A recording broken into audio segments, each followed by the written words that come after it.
Hello traders, welcome to our channel. உங்கள் எல்லாருக்குமே தெரியும், என்னோட name Balaji, NASM certified trader தான். ஸோ உங்களுக்கு முன்னாடி விசிபிளாக இருக்குது நம்மளுடைய NASM சர்டிஃபிகேட். ஓகேங்களா? ஸோ இந்த ஈக்விட்டி டெரிவேட்டிவ் சர்டிஃபிகேஷன் மட்டும் இல்லாமல் நம்ம மியூச்சுவல் ஃபண்ட்ஸ் பிரிவிலையும் நம்ம வந்து சர்டிஃபிகேஷன் வாங்கியிருக்கோம் அப்படிங்கிறது உங்கள் எல்லாருக்குமே தெரியும். நம்ம குரூப்பில் ஏற்கனவே அப்டேட் பண்ணியிருந்தோம்.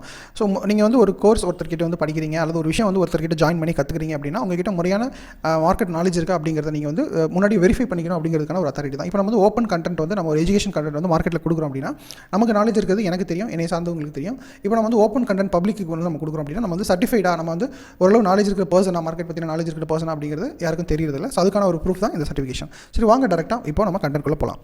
ஸோ கைஸ், இந்த வீடியோவில் ஸ்கேல்பிங் எப்படி பண்ணுறது அப்படிங்கிறத நிறைய பேர் வந்து டவுட்ஸாக கேட்டிருந்தீங்க இல்லையா? ஸோ ஸ்கேல்பிங்னா என்ன அப்படிங்கிறத வந்து ஃபஸ்ட்டு பார்த்துடலாம். ஸோ ஸ்கேல்பிங் அப்படின்னா மார்க்கெட்டோட இப்போ மார்க்கெட் வந்து ஒரு நாளைக்கு வந்து 300-400 பாயிண்ட்ஸ் வந்து அப் அண்ட் டவுன்ஸ் வந்து மூவ் ஆகுது அப்படின்னா, ஸோ அந்த மூமெண்ட்ஸை பற்றி எந்த ஒரு பெரிய கவலையும் இல்லாமல் அந்த மூமெண்ட்ஸை யூஸ் பண்ணி நமக்கு தேவையான ஒரு 10 பாயிண்ட்ஸ், 15 பாயிண்ட்ஸ், 5 பாயிண்ட்ஸ் அதை உடனே வந்து மார்க்கெட்டில் என்ட்ரி கொடுத்து எவ்வளோ சீக்கிரம் முடியுமோ அவ்வளோ சீக்கிரம் நம்ம வெளியில் வரது தான் scalping. So quick entry, quick exit. ஓகேங்களா? ஸோ அதை தான் வந்து பார்த்திங்கன்னா நம்ம வந்து ஸ்கேல்பிங் அப்படின்னு சொல்கிறோம். ஃபார் எக்ஸாம்பிள் வந்து மார்க்கெட் இங்கேருந்து இங்கே கண்டினியூஸாக வந்து பார்த்திங்கன்னா ஃபால் ஆகிருக்கு. இங்கேருந்து மார்க்கெட் வந்து சடனாக மேலே போகுது அப்படிங்கிறத முன்னாடியே ஐடென்டிஃபை பண்ணி இங்கே எவ்வளோ பாயிண்ட்ஸ் தெரியுதோ, இப்போது மார்க்கெட் வந்து பார்த்திங்கன்னா இங்கேருந்து இவ்வளோ தூரம் ரைஸ் ஆகிருக்கு இல்லையா? ஸோ இங்கேருந்து ஃபாலோ ஆகிருக்கு. எப்படி ஃபாலோ ஆகிருக்கு அப்படின்னா கிட்டத்தட்ட வந்து இந்த ரேஞ்சிலேருந்து இந்த ரேஞ்ச் வரைக்கும் கிட்டத்தட்ட வந்து பார்த்திங்கன்னா ஒரு 300 பாயிண்ட்ஸ் வந்து ஒரு கண்டினியூஸ் ஃபால். இந்த 300 பாயிண்ட்ஸ்க்கு அப்புறமா மார்க்கெட் வந்து முன்னாடியே ரைஸ் ஆக போகுது அப்படிங்கிறத அனலைஸ் பண்ணி அப்போ அந்த பாயிண்ட் எவ்வளோ தூரம் மார்க்கெட் மேலே போதோ அதை முன்னாடியே கணிச்சு என்ட்ரி கொடுத்து இப்போ எவ்வளோ தூரம் மேலே போயிருக்கு 300 பாயிண்ட் ஃபால் ஆனதுக்கப்புறமா இங்கேருந்து கிட்டத்தட்ட வந்து பார்த்திங்கன்னா ஒரு 170 பாயிண்ட்ஸ் கிட்ட வந்து இமீடியட்டாக ரெக்கவர் ஆகிருக்கு. அப்போ இந்த ரெக்கவரி நடக்குது இல்லையா, இதை முன்னாடியே ஐடென்டிஃபை பண்ணி அந்த 170 பாயிண்ட்ஸையும் கேப்சர் பண்ணாமல் நமக்கு தேவையான பாயிண்ட்ஸ், ஸ்கேல்பிங்னாலே குயிக் என்ட்ரி, குயிக் எக்ஸிட் தான். அப்போ நீங்கள் வந்து ஒரு என்ட்ரி கொடுக்குறீங்க, உங்களுக்கு தேவையான 10 பாயிண்ட்டோ 15 பாயிண்ட்டோ 20 பாயிண்ட்டோ டக்குன்னு உங்களுக்கு கிடைக்குது இல்லையா, அதுதான் ஸ்கேல்பிங். ஸோ இதை எப்படி நம்ம வந்து இன்றைக்கி ரெண்டு இண்டிகேட்டர்ஸ் பேஸ் பண்ணி, ஆனால் இப்போது ஸ்கேல்பிங் பண்ணணும் அப்படின்னா மார்க்கெட்டில் ரொம்ப நாளாக எக்ஸ்பீரியன்ஸ் இருக்கிறவங்க எந்த ஒரு பெரிய செட்டப் இல்லாமல் அவங்களால வந்து பண்ண முடியும். By experience more than 10 years 7 years இருந்தாங்கன்னா அவங்களால வந்து பண்ண முடியும். எந்த அளவுக்கு மார்க்கெட்டில் அவங்களுக்கு வந்து ஸ்க்ரீன் நாலேஜ் இருக்கும் அந்த அளவுக்கு அவங்களால வந்து பண்ண முடியும். ஸோ இப்போ வந்து நம்ம ஒரு சிம்பிளான இண்டிகேட்டர்ஸ், ஒரு 2 இண்டிகேட்டர்ஸோட அசிஸ்டன்ஸ் எடுத்துகிட்டு எப்படி கிளியராக வந்து நம்ம வந்து அந்த ஸ்கேல்பிங்கை ஓரளவு நல்லா அக்யூரசியோட பண்ணலாம் அப்படிங்கிறத நம்ம பார்க்க போகிறோம். சரிங்களா? ஸோ அதுக்கு வந்து நமக்கு 2 இண்டிகேட்டர் தேவை. அது என்னங்கிறத நம்ம பார்க்கலாம். ஸோ அதுக்கு முன்னாடி இப்போ மார்க்கெட் வந்து பார்த்திங்கன்னா இங்கேருந்து இங்கே ஃபாலோ ஆயிருக்கு இல்லையா? ஸோ கண்டினியூஸாக வந்து மார்க்கெட் இந்த ஹையிலேருந்து இந்த லோ வரைக்கும் ஃபாலோ ஆயிருக்கு. ஓகே, இது வந்து ஒரு 374 பாயிண்ட்ஸ் வந்து மார்க்கெட் கண்டிப்பாக வந்து ஃபாலோ ஆயிருக்கு. கரெக்டாக ஹை டு லோ வந்து 370 பாயிண்ட்ஸ் ஃபாலோ ஆயிருக்கு. இந்த 370 பாயிண்ட்ஸ் ஃபாலோ ஆனதுக்கப்புறம் இங்கேருந்து மார்க்கெட் வந்து பார்த்திங்கன்னா ஒரு 300 பாயிண்ட்ஸ் வந்து ரெக்கவர் ஆயிருக்கு. ஆனால் நமக்கு இவ்வளோ பாயிண்ட்ஸ் தேவை கிடையாது. இப்போ 300 பாயிண்ட்ஸ் ரெக்கவர் ஆக போகுது அப்படிங்கிறது நமக்கு ஏதோ ஒரு சாலிடாக நமக்கு ஒரு விஷயம் தெரியும் போது, அப்போ அந்த 300 பாயிண்ட்லேருந்து நம்மளால் ஒரு 10 பாயிண்ட் கூட நம்மளால் பிடிக்க முடியாது அப்படிங்கிறத நம்மளுடைய ஸ்கேல்பிங் ஸ்ட்ராட்டஜி. அதை எப்படி நம்ம இண்டிகேட்டர்ஸ் யூட்டிலைஸ் பண்ணி முன்னாடியே ஓகே மார்க்கெட் வந்து இங்கிருந்து சில பாயிண்ட்ஸ் ரிவர்ஸ் ஆக போகுது அப்படிங்கிறத ஐடென்டிஃபிகேஷன் பண்ணி நம்மளால் வந்து சரியான என்ட்ரி எக்ஸிட்டை பிளான் பண்ண முடியும் அப்படிங்கிறது தான் இந்த வீடியோ. ஸோ கொஞ்சம் கவனிங்க, உங்களுக்கு புரியும். சரிங்களா? ஸோ இதுக்கு வந்து நமக்கு 2 இண்டிகேட்டர்ஸோட ஹெல்ப் வந்து தேவை. முன்னாடியே வந்து பார்த்திங்கன்னா 2 இண்டிகேட்டரோட ஹெல்ப் தேவை. அது என்னென்னு பார்த்தீங்கன்னா, ஒன்று வந்து பார்த்திங்கன்னா பொலிஞ்சர் பேண்ட் அப்படின்னா உங்களுக்கு எல்லாருக்குமே தெரியும். அது நீங்கள் இண்டிகேட்டரில் போய்ட்டு நீங்கள் பொலிஞ்சர் பேண்ட் அடித்தாலே வந்துடும். சரிங்களா? ஓகே, இப்போ இந்த இண்டிகேட்டர் மட்டும் இல்லாமல் இன்னொரு இண்டிகேட்டரோட ஹெல்ப்பை நம்ம வந்து இப்போ எடுத்துக்க போகிறோம். அது என்ன அப்படின்னு பார்த்தீங்கன்னா MACDன்னு ஒரு இண்டிகேட்டர் இருக்கும். சரிங்களா? ஸோ அந்த MACD இண்டிகேட்டரையும் நான் வந்து எடுத்துக்கிறேன். ஸோ கிளிக் பண்ணுறேன், MACD இண்டிகேட்டர் வந்துருச்சு. ஸோ MACD இண்டிகேட்டரில் நமக்கு வந்து இந்த இது வந்து தேவை கிடையாது. ஸோ MACD லைனும் சிக்னல் லைனும் நமக்கு வந்து தேவை கிடையாது. அது வந்து எடுத்துடலாம். அதுக்கு பதிலாக கீழே இருக்கிற அந்த ஹிஸ்டோகிராம் தான் நமக்கு வந்து தேவை. சரிங்களா? அந்த ஹிஸ்டோகிராம் இருக்கு இல்லையா, இங்கே வந்து ரெட்டாக இருக்குது, இங்கே வந்து க்ரீனாக இருக்குது இல்லையா, இதுதான் நமக்கு தேவை. ஸோ இது எதுக்கு நமக்கு தேவை, இதை வச்சு நம்ம என்ன பண்ண போகிறோம் அப்படிங்கிறத நம்ம வந்து இந்த வீடியோவில் வந்து பார்க்க போகிறோம். ஸோ அதே கான்செப்ட் படி இப்போ நான் சொல்கிறேன். இப்போது பொலிஞ்சர் பேண்டையும் MACDயும் வந்து நான் பார்த்தீங்கன்னா இப்போ பொலிஞ்சர் பேண்ட் வந்து இங்கேருந்து நான் வந்து ஹைட் பண்ணுறேன். உங்களுக்கு ஒரு கான்செப்ட் சொல்கிறதுக்கு, மார்க்கெட் வந்து பார்த்திங்கன்னா இங்கேருந்து இந்த ஹையிலேருந்து இந்த லோ வரைக்கும் வந்து பார்த்திங்கன்னா ஒரு 212 பாயிண்ட்ஸ் கிட்ட வந்து ஃபாலோ ஆயிருக்கு. இங்கேருந்து 12 பாயிண்ட்ஸ் ஃபாலோ ஆனதுக்கப்புறம் இங்கேருந்து வந்து பார்த்திங்கன்னா ஒரு 140 பாயிண்ட்ஸ் வந்து ரைஸ் ஆகிருக்கு. ஸோ இப்போ மார்க்கெட் வந்து இந்த 12 பாயிண்ட்ஸ் ஃபாலுக்கு அப்புறமா மார்க்கெட் இங்கேருந்து ரைஸ் ஆக போகுது அப்படிங்கிறத இந்த இண்டிகேட்டர் யூஸ் பண்ணி எப்படி நம்மளால் ஒரு முன்கூட்டியே ஒரு ஐடென்டிஃபிகேஷன் பண்ண முடியும் அப்படின்னா அதுக்கு 2 செட்டப் வேணும். சரிங்களா? ஒன்று வந்து பார்த்தீங்கன்னா பொலிஞ்சர் பேண்ட், அதை நம்ம வந்து ஆட் பண்ணிக்கலாம். ரெண்டாவது MACD அது கீழே இருக்குது. சரிங்களா? ஸோ இங்கே நான் வந்து உங்களுக்கு ஒரு ஸ்லோப்பிங் லைன் வந்து பார்த்தீங்கன்னா ட்ரா பண்ணியிருப்பேன். இந்த லைன் பார்த்தீங்கன்னா இந்த லைன் எதுக்கு வந்து இண்டிகேட் பண்ணுது அப்படின்னா, ஸோ நமக்கு வந்து பார்த்தீங்கன்னா இங்கே என்ன செல்லிங் ப்ரெஷர் இருக்கோ, அதை விட அதிகமான செல்லிங் ப்ரெஷர் தான் இங்கே இருக்கணும். அப்போ ஹிஸ்டோகிராம் வந்து அப்படி தான் ரெப்ரசென்ட் பண்ணணும். அப்போ ஹிஸ்டோகிராம் தான் இங்கே MACDயோட இதில் வந்து பார்த்தீங்கன்னா இங்கே ஒரு ஹிஸ்டோகிராம் இருக்குது இல்லைங்களா? ஸோ இங்கே வந்து பார்த்தீங்கன்னா ஒரு ஹை செல்லிங் ப்ரெஷர் வந்து இங்கே டாமினேட் பண்ணுது. தெரியுதுங்களா? இங்கே இதை கம்பேர் பண்ணும்போது இது வந்து நல்ல ஒரு செல்லிங் ப்ரெஷரில் இருக்குது, அதனால நல்ல ஒரு லோவில் இருக்குது. சரிங்களா? ஓகே, இப்போ அதுவே வந்து பார்த்தீங்கன்னா இந்த லோவை கம்பேர் பண்ணும்பொழுது இந்த லோ வந்து இதை விட லோவில் இருக்குது. அப்போ செல்லிங் ப்ரெஷர் இங்கே வந்து இன்னும் அதிகமாக இருக்கணும். இது ஒரு அண்டர்ஸ்டாண்டிங் தான். பின்னாடி பெரிய நாட்டிக்கல் சயின்ஸ் அந்த மாதிரி ராக்கெட் சயின்ஸ்லாம் எதுவும் கிடையாது. ஜஸ்ட் வந்து செல்லர் பையரோட ப்ரெஷர் எந்த அளவுக்கு இருக்குது அப்படிங்கிறத ஜஸ்ட் ஐடென்டிஃபிகேஷன் பண்ணுறோம். அப்போ மார்க்கெட் இங்கே இருக்கும்போது நமக்கு வந்து இந்த இடத்துல வந்து MACDயோட ப்ரெஷர் வந்து இவ்வளோ தூரம் இருக்குது அப்படின்னா, இங்கே இருக்கும்போது MACD ப்ரெஷர் வந்து இன்னும் அதிகமாக இருக்கணும், கீழே வரைக்கும் போகணும் இல்லையா? ஆனால் இங்கே அப்படி கிடையாது. இது வந்து ரொம்ப இவ்வளோ தூரத்துலேயும் நின்றுச்சு. அப்போ நமக்கு வந்து இங்கே செல்லிங் ப்ரெஷர் வந்து எப்படி நமக்கு வந்து இந்த ரேஞ்சில் இப்படி இருக்கோ, அதே மாதிரி இங்கே ஹிஸ்டோகிராம் செக் பண்ணும்போது நமக்கு வந்து செல்லிங் ப்ரெஷர் இப்படி இருக்குது. அப்போ ப்ரெஷர் வந்து குறையுது அப்படிங்கிறது நமக்கு தெரியுது. அப்போ நான் இங்கே வந்து ஜஸ்ட் இந்த லோவெல்லாம் மார்க் பண்ண மாதிரி இந்த லோ வந்து நான் மார்க் பண்ணுறேன். இதை வந்து பார்த்தீங்கன்னா டெக்னிக்கலாக டைவர்ஜென்ஸ் அப்படின்னு சொல்லுவாங்க. டைவர்ஜென்ஸ் அப்படின்னா தமிழில் நம்ம வந்து எப்படி வேணாலும் எடுத்துக்கலாம். பட் நமக்கு வந்து பார்த்தீங்கன்னா டைவர்ஜென்ஸ் அப்படின்னா மார்க்கெட் அங்கேருந்து ஃபியூ பாயிண்ட்ஸ் ரிவர்ஸ் ஆக போகுது அப்படிங்கிறதுக்கான ஒரு சிக்னல். ஓகேவா? ஸோ நல்ல ஒரு அக்யூரசி இருக்கும் இதில். சரிங்களா? அப்போ நீங்கள் பார்க்குறீங்க இந்த செல்லிங் ப்ரெஷருக்கும் மார்க்கெட் MACDயோட ஹிஸ்டோகிராமில் எப்படி காட்டுது அப்படின்னா, ஸோ இங்கே இருக்கிற செல்லிங் ப்ரெஷரோட இங்கே செல்லிங் ப்ரெஷர் கம்மியாக இருக்குது அப்படிங்கிறத கிளியராக MACD நமக்கு வந்து காட்டுது. அதே நேரத்தில் நமக்கு பொலிஞ்சர் பேண்டில் வந்து லோயர் லோ தான் வந்திருக்கு. இந்த இடத்துல மார்க்கெட் வந்து எந்த லோவில் இருந்ததோ அதை விட லோவில் தான் மார்க்கெட் வந்து இங்கே ட்ரேட் ஆகுது. ஸோ அப்போ இங்கே MACD நமக்கு வந்து ப்ரெஷர் கம்மியாக இருக்கிறத காட்டுது. சரி, ஓகே. இப்போ நமக்கு வந்து இங்கே என்ட்ரி எங்கே அப்படின்னா, இப்போ இந்த பொலிஞ்சர் பேண்ட் எதுக்கு எடுத்திருக்கோம்?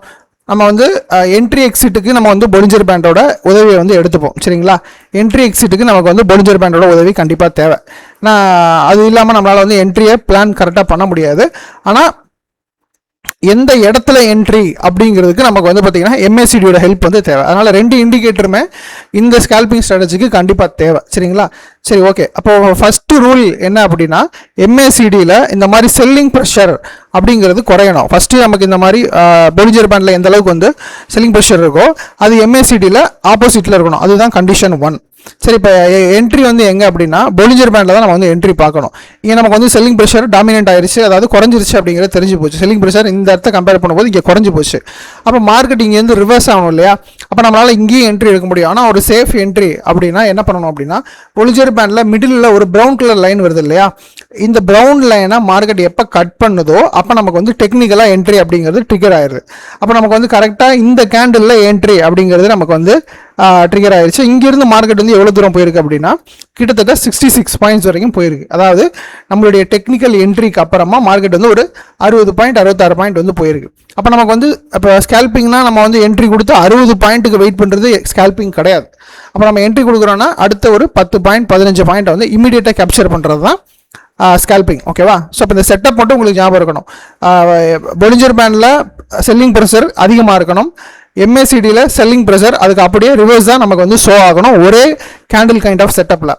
என்ட்ரி நமக்கு இந்த ப்ரௌன் லைனை மார்க்கெட் வந்து ப்ரீச் பண்ணும்போது நமக்கு வந்து பார்த்தீங்கன்னா என்ட்ரி, அங்கேருந்து நமக்கு மார்க்கெட் எவ்வளோ தூரம் மூவ் ஆகுது அப்படிங்கிறது பிரச்சனை இல்லை. நீங்கள் என்ட்ரி கொடுக்குறீங்கன்னா 10 பாயிண்ட்ஸ் 15 பாயிண்ட்ஸ் 20 பாயிண்ட்ஸ்க்குள்ளே மார்க்கெட்டில் டக்குன்னு பார்த்தீங்கன்னா நீங்கள் வந்து எக்ஸிட் ஆயிடணும். சரிங்களா? இதுதான் வந்து பார்த்தீங்கன்னா ஸ்கேல்பிங். இப்போ நீங்கள் ஸ்டாப் லாஸ் பிளான் பண்ணும்போது எந்த கேண்டிலுக்கு மேலே வந்து நீங்கள் என்ட்ரி கொடுத்தீங்கன்னா அந்த கேண்டிலுக்கு கீழே ஏதாவது ஒரு கேண்டில் வந்து மூவ்மெண்ட் கொடுக்கும்போது அல்லது வந்து க்ளோஸ் வைக்கும்போது நீங்கள் வந்து பார்த்தீங்கன்னா மார்க்கெட்லேருந்து உடனே எக்ஸிட் ஆயிடணும். அதுதான் ஸ்கேல்பிங்கான ரூல். இப்போ என்ட்ரி ரூல் எந்த அளவுக்கு உங்களுக்கு கிளியராக இருக்கும் அதே மாதிரி எக்ஸிட் ரூலும் கிளியராக இருக்கணும். சரிங்களா?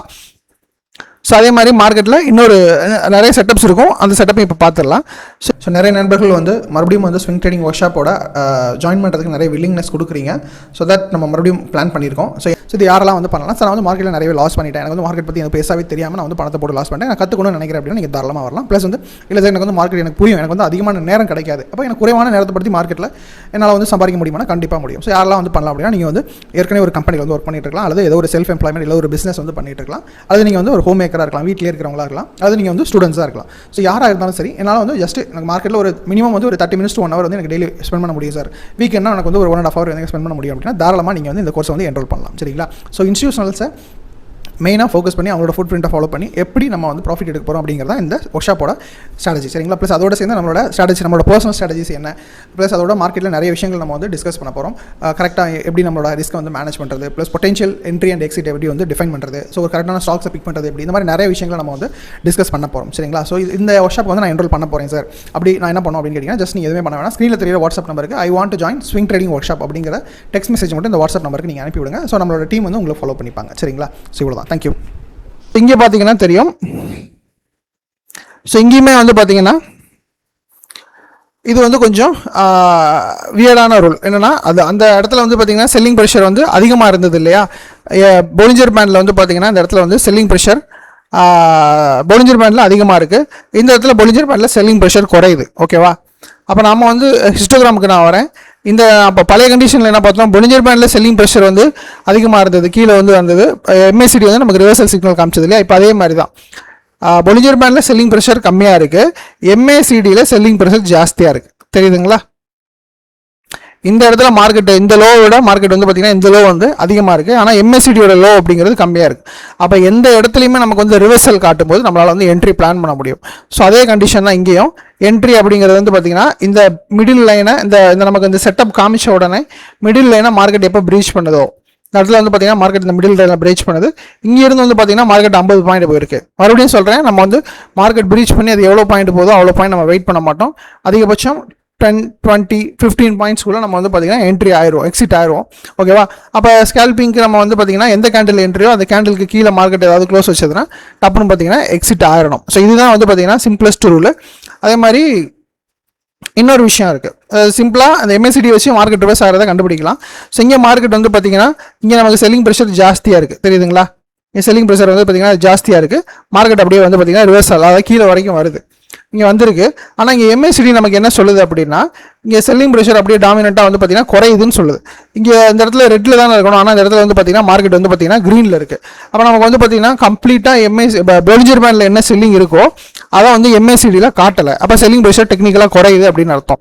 அப்போ ரூல்ஸ் படி எங்கே என்ட்ரி அப்படின்னா, இந்த செட்டப்பை நீங்கள் ஐடென்டிஃபை பண்ணுறீங்க அப்படின்னா மார்க்கெட் எப்போ இந்த மிடில் லைன் அதாவது மிடில் ப்ரௌன் கலரில் ஒரு லைன் போகுது இல்லையா, இந்த லைனை மார்க்கெட் எப்போ பிரீச் பண்ணுதோ இந்த இடத்துல பார்த்தீங்கன்னா மார்க்கெட் வந்து பிரீச் பண்ணியிருக்கு. இங்கேருந்து மார்க்கெட் வந்து பார்த்தீங்கன்னா கிட்டத்தட்ட ஒரு 200 பாயிண்ட்டுக்கு மேலே போயிருக்கு. ஆனால் நமக்கு அவ்வளோ தேவையில்லை. நம்ம சொன்ன மாதிரி மறுபடியும் 10, 15, 20 பாயிண்ட்ஸ்குள்ளே நீங்கள் வந்து டப்புன்னு பார்த்தீங்கன்னா எக்ஸிட் ஆயிடணும். சரிங்களா? இப்போ எவ்வளோ பாயிண்ட்ஸ் உங்களுக்கு தேவை அப்படிங்கிறத முன்னாடியே பிளான் பண்ணிவிட்டு மார்க்கெட் எவ்வளோ பாயிண்ட்ஸ் போனாலும் நீங்கள் வந்து ஒரு 10-15 பாயிண்ட்டுக்குள்ளே எக்ஸிட் ஆகிறது தான் குயிக் எக்ஸிட். சரிங்களா? இதுக்கு நமக்கு தெரிய வேண்டியது என்ன அப்படின்னா, பொலிஞ்சர் பேண்டில் நமக்கு வந்து செல்லிங் ப்ரெஷர் அதிகமாக இருந்தது அப்படின்னா MACDயில் செல்லிங் ப்ரெஷர் கம்மியாக இருக்கணும். பொலிஞ்சர் பேண்டில் செல்லிங் ப்ரெஷர் கம்மியாக இருந்ததுன்னா MACDயில் அதிகமாக இருக்கணும்.